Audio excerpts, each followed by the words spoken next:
আসসালামু আলাইকুম ওয়ারহমতুল্লাহ। পরম করুণাময় আল্লাহর নামে শুরু করছি। আমার প্রিয় দিনী বোনেরা, বছর ঘুরে আবার আমাদের মাঝে ফিরে আসছে একটি বিশেষ রাত, যাকে আমরা বলি শবে বরাত। ফার্সি ভাষায় শব মানে রাত আর বরাত মানে মুক্তি, অর্থাৎ এটি গুনাহ থেকে মুক্তির রাত। কিন্তু আফসোসের বিষয় হল, এই রাতটি নিয়ে আমাদের সমাজে আজ চরম বিভ্রান্তি। একদল এই রাতকে উৎসব মনে করে আলোকসজ্জা আর বাজি ফোটানোয় মেতে ওঠে, যা ইবাদতের পরিবেশ নষ্ট করে। আবার আরেক দল এই রাতের অস্তিত্বকেই অস্বীকার করে সাধারণ মানুষের মনে সংশয় তৈরি করে। এই ভিডিওতে আমরা কোনো আবেগের কথা বলবো না, বরং হানাফি মাযহাবের নির্ভরযোগ্য কিতাব ফাতাওয়ায়ে শামী, আলমগীরি এবং নুরুল ইজাহর দলিল দিয়ে জানব এই রাতের আসল হাকিকাত কী। ভিডিওটি শেষ পর্যন্ত দেখলে ইনশাল্লাহ আপনার জীবনের অনেক ভুল আমল শুধরে যাবে।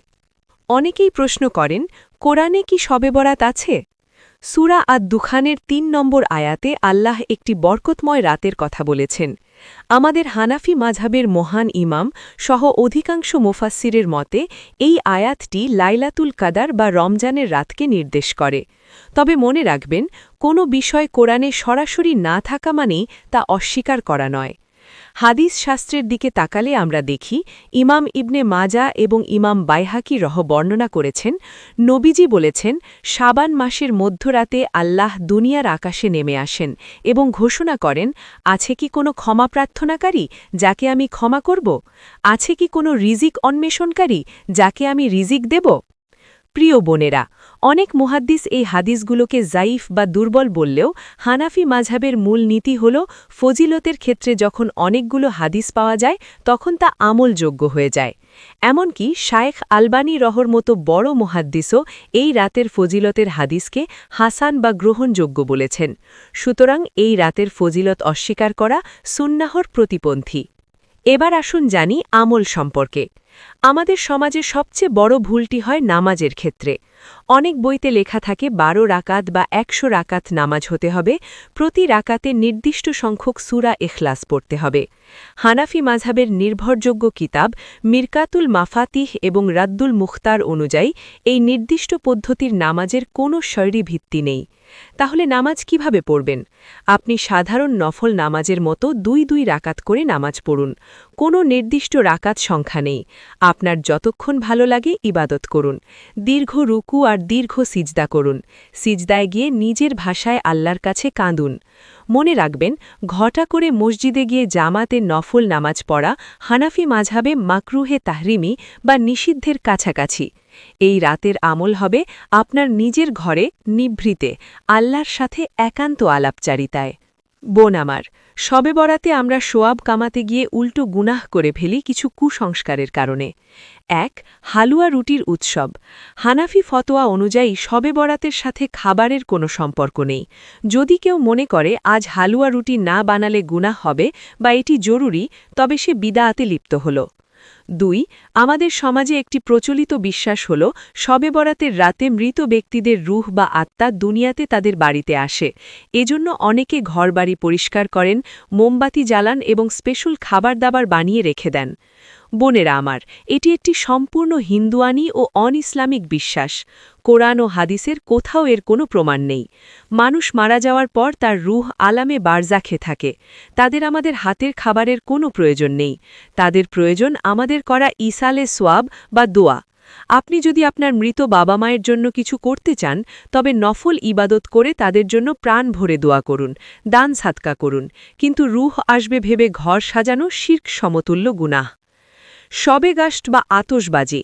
সারারাত রাস্তায় ঘুরে বেড়ানো আর আতশবাজি ফোটানো শয়তানি কাজ। আল্লাহ অপচয়কারীকে শয়তানের ভাই বলেছেন। ইবাদতের রাতে পটকা ফুটিয়ে অসুস্থ মানুষ বা ইবাদতকারী ডিস্টার্ব করা বড় গুনাহ। সবশেষে আসি ১৫ই শাবানের রোজা নিয়ে। হাদিসে এই দিনে রোজা রাখার উৎসাহ দেওয়া হয়েছে। যদিও এই হাদিসের সনদ নিয়ে আলোচনা আছে, তবুও হানাফি মাযহাব মতে এটি একটি উত্তম আমল। এছাড়া আইয়ামে বীজের রোজার সোয়াব তো আছেই। এছাড়া নবীজি প্রতি মাসের ১৩, ১৪ এবং ১৫ তারিখে আইয়ামে বীজের রোজা রাখতেন। আর শাবান মাস তো নবীজির সবচেয়ে প্রিয় মাস ছিল রোজার জন্য, তাই ১৫ই শাবানের রোজা রাখা মুস্তাহাব বা সোয়াবের কাজ। তবে এটিকে রমজানের রোজার মতো ফরজ মনে করা যাবে না। যদি কেউ শারীরিক অসুস্থতার কারণে রাখতে না পারেন, তবে তার কোনো গুনাহ হবে না।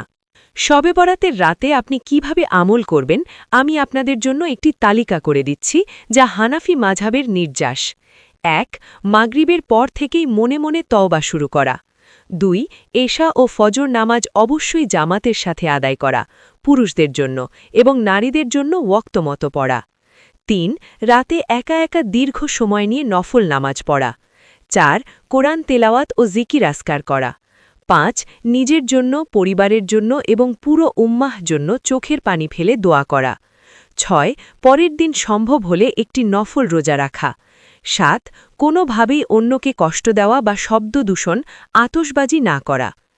প্রিয় দর্শক, ভাগ্য পরিবর্তনের একমাত্র চাবিকাঠি হল দোয়া। এই রাতে আল্লাহর কাছে ক্ষমা চান, যেন আপনার আগামী বছরের হায়াত, রিজিক আর ঈমানকে আল্লাহ হিফাজত করেন। যারা মুশরিক আর হিংসুক, আল্লাহ তাদেরও এই রাতে ক্ষমা করেন না। তাই বুক থেকে হিংসা ঝেড়ে ফেলে তওবা করুন। দিন পালন করতে হয় সঠিক জ্ঞান দিয়ে, আবেগ দিয়ে নয়। শবে বরাত আমাদের জন্য ক্ষমা চাওয়ার একটি সুযোগ। এই সুযোগকে মেলা বা উৎসবে পরিণত করবেন না। আল্লাহ আমাদের সবাইকে বিধাত মুক্ত আমল করার তৌফিক দান করুন। আমিন। এই ভিডিওর তথ্যগুলো আমি সংকলন করেছি আপনাদের উপকারের জন্য। যদি মনে করেন এই বিস্তারিত আলোচনা থেকে আপনি নতুন কিছু শিখেছেন, তবে অন্য বোনদের সাথে শেয়ার করে আপনিও সোয়াবের অংশীদার হন। আল্লাহ আমাদের সবাইকে সাহি সুন্নাহ অনুযায়ী আমল করার তৌফিক দান করুন। আমিন।